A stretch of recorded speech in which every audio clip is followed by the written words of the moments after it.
for Coke Zero, Florida State, and all the great college football rivalries everywhere. Gentlemen, start your engines.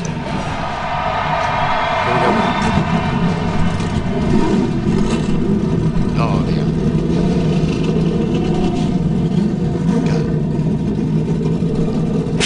It's been a long day for all 43 drivers, but the wait is over. It's time to go racing. Here at one of the great venues you'll find anywhere in sports, the green flag is waving and we are underway in the Coke Zero 400.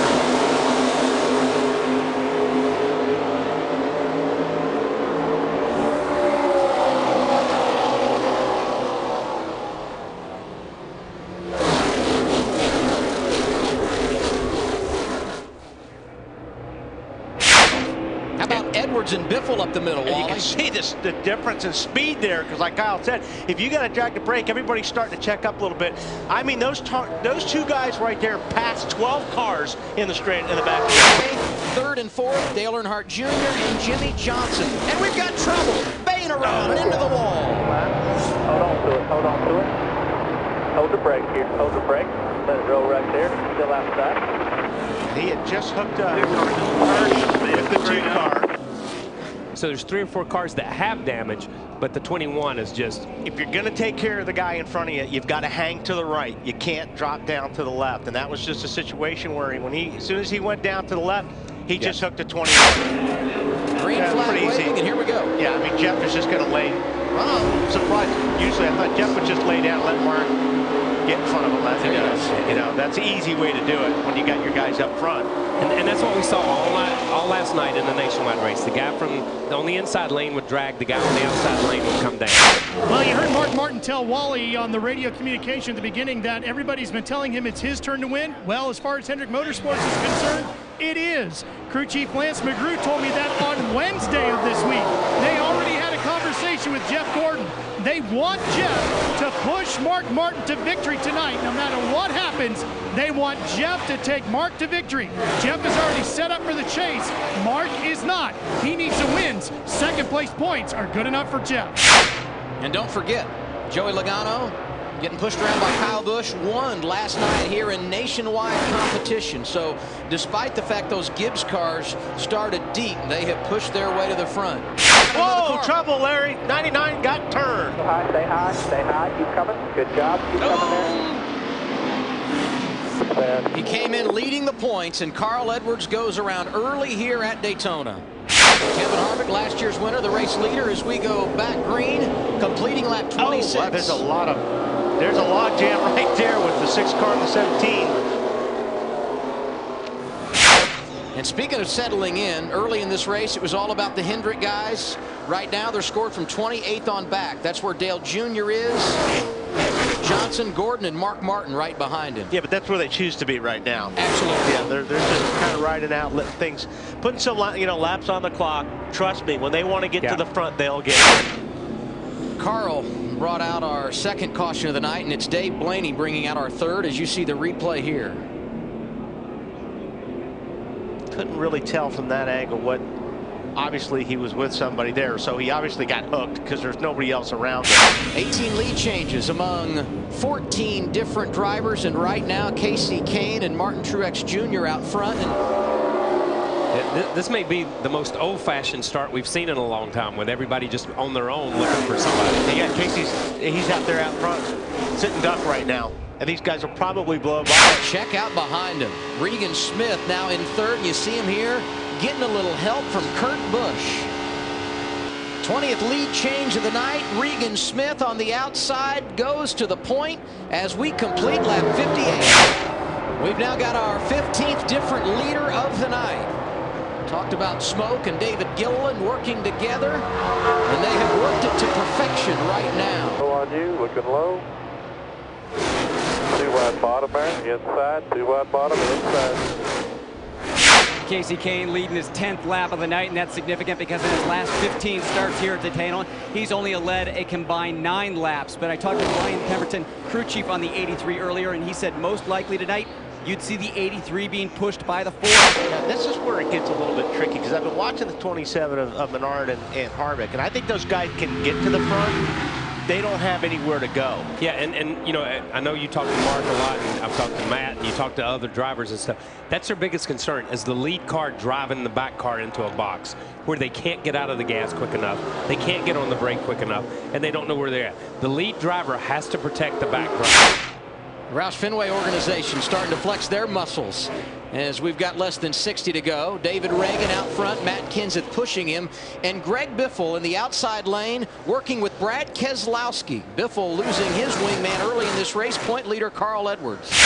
Denny Hamlin, Ryan Newman out there right now. They were running in the 30s prior to those green flag pit stops about 10 laps ago, and here they are on the point and a pretty smooth start there. I wanted you to do it. I just didn't want to say it with those guys on the outside. I couldn't see you. And that was Newman talking to Hamlin. Newman in the 39 right behind the 11 car that right now is on point, our 21st leader of the night. Can't say enough, Wally, about the Cinderella story inside. What about Casey Mears and Landon Castle? They have been consistent all night long. Guys having a good run. They've been, like you said, they've been up front all night, making the right moves, putting themselves in a great position. Well, Adam, we've documented that Joey Logano has been pushing Kyle Busch all night long. In fact, they've only been out front of Kyle Busch one time tonight. It's gotten so hot inside Joey's car, they think that the radiator fan has melted in that car. Every time Joey tries to turn it on, it trips the breaker. And Larry Mack, I'm guessing, as we close in on the end of this race, you want everything you can to cool that car down, don't you? Ryan Vickers, Casey Kane coming to pit road at lap 134. David Gilliland, Tony Stewart following suit behind him. Chris? Well, Ryan Vickers hits his pick box. Just going to be right side tires and fuel for both the 83 and the 4. I think we saw how strong these cars are. They did not like the feeling in that lead pack. They dropped all the way back to the Hendrick cars outside of the top 20 within 10 laps. They were back up in the lead. The Red Bull cars very strong tonight. Matt? And Stewart's service is complete. Gilliland is down, 4 tires for both, and Stewart will lead that tandem off pit road. Ryan Newman, the race leader. Denny Hamlin right behind him. Hamlin's teammates Kyle Busch and Joey Logano 3rd and 4th. And now, perhaps time to push the button, and the greatest indication we're seeing the Hendrick cars make some gains, Kyle. Yeah, if you're keeping box scores at home, the Hendrick cars right now are 15, 16, 17, and 18, and that would be Earnhardt, Johnson, Gordon, and Martin. Chris, the 29 of Kevin Harvick and the 27 of Paul Menard, it's all about Kevin Harvick. He is walking Menard literally step by step through this whole race, telling me exactly what to do, even counting it down 3, 2, 1 as they reel in the guys in front of them. They are a great pair, very strong, and charging to the front now. New leader, Matt Kenseth and David Reagan getting around Ryan Newman and Denny Hamlin, shot out of a cannon. But that's what the 24 and the 5 needs to happen. They need this. If this keeps happening, they will be in this group before you know it. These guys are starting to slide up in each other. Oh, watch out. there they watch go, out. there they go. Here it goes. Gordon goes around.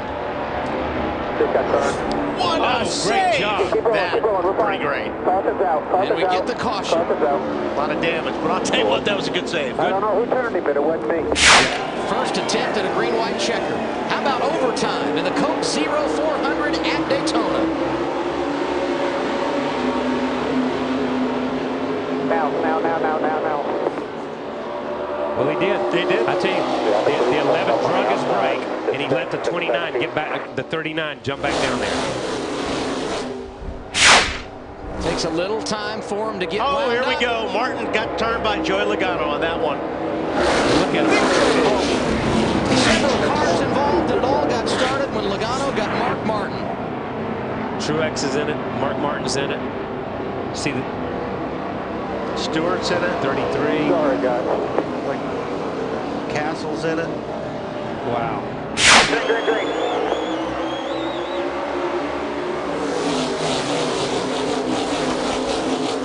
When Harvick got up in front of Menard, about as nice as you can do it right there. And left Joey all by himself on the inside right there. Yep. Joey Logano to the outside there with the 4 car of Casey Kane. Larry called it.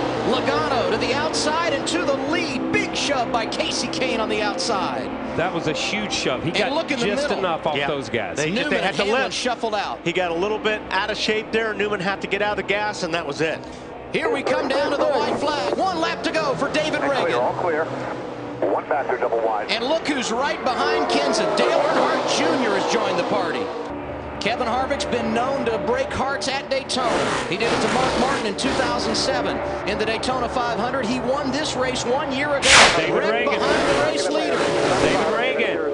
No caution yet. David Reagan coming Still back to the start-finish line. They're wrecking again. Everywhere now. They're wrecking again. Reagan with sweet redemption gets the victory at Daytona. 2 separate wrecks on the last lap.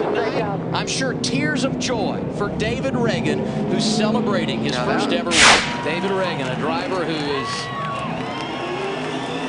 endured his fair share of adversity throughout his Sprint Cup Series career, joins the fraternity of first-time winners in 2011.